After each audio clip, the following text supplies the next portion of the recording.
हम जब भी जीवन का गहराई से विचार करते हैं, जब भी समस्याओं का और संकटों का मूल कारण ढूंढने का प्रयास करते हैं, तब बार बार एक निष्कर्ष, एक नतीजा सामने आता है।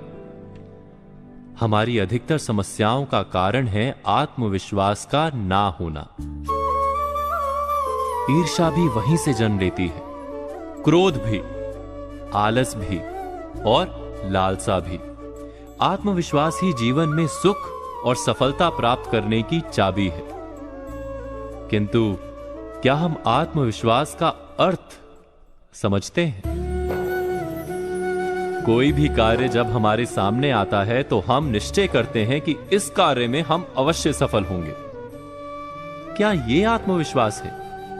हमारे सिवा अन्य कोई सफल हो ही नहीं सकता, ऐसा भी हम मान लेते हैं। क्या यह आत्मविश्वास है? आत्मविश्वास क्या अहंकार का ही रूप है? किंतु अहंकार तो सदा संघर्ष को जन्म देता है। तो क्या आत्मविश्वास संघर्ष का कारण है? जब हम मानते हैं कि हम अवश्य सफल होंगे, तब हम उसे आत्मविश्वास कहते हैं। किस आधार पर कहते हैं कि हम सफल होंगे?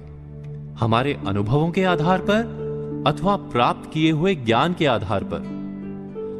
किंतु अनुभव तो बीते हुए कल का सत्य है। आने वाले समय में वो सत्य सिद्ध हो, यह आवश्यक नहीं, और ज्ञान की तो कोई सीमा ही नहीं। कैसे मान लें कि जितना भी आवश्यक है वो सारा ज्ञान हमने पा लिया है?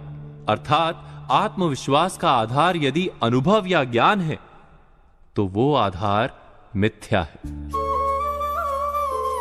आत्मविश्वास का आधार यह भी नहीं हो सकता कि दूसरों के पास शक्ति कम है। हम सबसे अधिक शक्तिमान हैं, ये अहंकार है, आत्मविश्वास नहीं। और अहंकार तो अवश्य ही टूटता है। संसार ने बार बार यह सिद्ध किया है कि हमसे अधिक शक्तिमान व्यक्ति आते ही रहते हैं। तो आत्मविश्वास का मूल रूप क्या है? आत्म यानी स्वयं। जब हम स्वयं पर विश्वास करते हैं तो उसे आत्मविश्वास कहते हैं। किंतु प्रश्न यह है कि क्या हम स्वयं को जानते हैं? विचार कीजिए, कितनी बार हमने ऐसा कुछ कहा है जो हमें नहीं कहना चाहिए था। कितनी बार हमने बिना परिणाम का विचार किए क्रोध किया है। कितनी बार ऐसा हुआ है कि जिसे कल मित्र मानते थे वो आज शत्रु दिखाई देता है। यदि हम वास्तव में स्वयं को जानते हैं तो हमारे निर्णय बदल क्यों जाते हैं? तो क्या है आत्मविश्वास? प्रतिदिन आईने में मुख देखते हैं, वो हमारा है।